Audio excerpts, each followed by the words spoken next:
Lo conmemorativo no es neutral. Lo conmemorativo también implica como diferencias, y en este caso antagonismo. Siempre un museo forma parte de una construcción, ya sea disciplinaria o no, de la historia. Pero la gran mayoría generan una empatía enorme, y se transforman no tan solo en un recurso pedagógico, sino que en muchos casos en una experiencia de vida. Y estos espacios entonces tienen esa relevancia o importancia, ¿no? Nos vinculan con el pasado, pero que no es un pasado muerto, sino que es un pasado que está vivo, que está presente en el hoy. Dentro de la amplia gama de museos, existe uno que se destaca por su labor de concientización. Hablamos de los museos conmemorativos, aquellos que buscan educar a las nuevas generaciones en su historia, su entendimiento del contexto político y social, y humanizarlos a partir de relatos tan crudos como ciertos.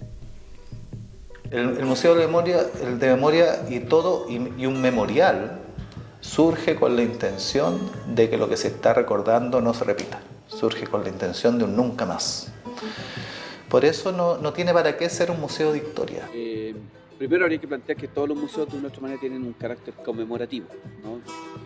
Todos los museos de historia, de arte, casi siempre están en función de alguna noción de recuerdo o de alguna noción que está vinculada al pasado, ¿no?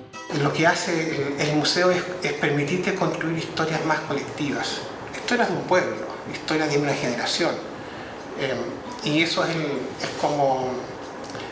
también un sentido educativo del museo, de que tú te entiendas parte de una comunidad de personas más amplia. Son intérpretes de la historia y suponen nuevas técnicas de enseñanza para implementar en el aula. Mientras en la sala de clase los estudiantes reciben solo la información que reproduce el profesor, en los museos pueden impregnarse de ella a través de distintos soportes y formatos. Las y los chicos que vienen se relacionan con esa parte de la historia del país que ellos no vivieron directamente. Y en el caso particular del Museo de la Memoria, también es necesario hacer previamente una reflexión y un reconocimiento de la realidad familiar y de la realidad, de la proximidad del tema con cada familia y con cada estudiante. La experiencia del museo, para quienes la visitan, es una experiencia de encontrarse con esas fuentes, con un documento, con un pasaporte que tiene una letra L, que significa que tú no podías volver al país, o encontrarse con imágenes de lo que se vivió entonces y que son fuertes. Pero la gran mayoría generan una empatía enorme, y se transforman no tan solo en un recurso pedagógico, sino que en muchos casos en una experiencia de vida. Desde cómo la museografía ha decidido distribuir los elementos de la colección, hasta la intensidad de emociones que pueden llegar a sentir. En ellos desarrollan la empatía, un análisis crítico de un hecho crucial, y toman conciencia de lo que en ese entonces ocurrió.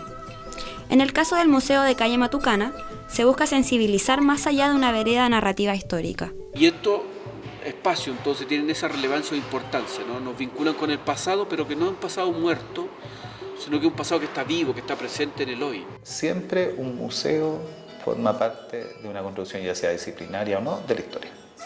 ¿Por qué? Porque en el fondo constituye una experiencia, insisto, no solamente objetual, sino que también documental, visual, sonora, etcétera, etcétera. El rol que cumplen los museos conmemorativos, a mi juicio, es bastante positivo. Desde el punto de vista metodológico y didáctico, es una herramienta muy importante para aterrizar los contenidos. Contando con el museo, se me abren las puertas a la experiencia misma. A la sala de tortura. Lo que queremos es que se genere una experiencia educativa que parte de la verdad, pero que te hace relacionar esa verdad con los principios de la justicia o de los derechos humanos. ¿Qué conmemorar? Dependerá del prisma con que se vea. No todo lo conmemorativo significa un buen recuerdo de la historia nacional. Francisco Esteves relata su experiencia en el Museo Naval de Valparaíso. La tercera sala de Marino Ilustre está dedicada al almirante Merino, que fue uno de los integrantes de la Junta Militar, que dio el golpe militar en Chile. Es un museo conmemorativo en cierta medida porque habla de la historia del país desde el punto de vista de la Marina o de la Armada, pero al momento de recordar lo que ocurrió con nuestro país, hay ahí obviamente un sesgo muy marcado que no tiene nada que ver con este museo, ¿ya? Entonces el mismo periodo es recordado ya no desde el punto de vista de los derechos humanos como el nuestro, sino que es recordado desde el punto de vista de lo que hizo la Marina para tomar el poder. Un museo, desde mi perspectiva, no solo se puede quedar en el ámbito conmemorativo, no solo en el ámbito de decir esto es lo que sucedió, ¿no es cierto? Y no solo incluso decir esto es lo que sucedió, sino que todo museo tiene que tener un componente educativo, buscando las causas, las explicaciones, la comprensión, la discusión y el análisis de por qué sucedió lo que sucedió. Y ahí está la dimensión educativa de los museos que yo creo que son importantes. Entonces, lo conmemorativo no es neutral. Lo conmemorativo también implica como diferencias, y en este caso antagonismo.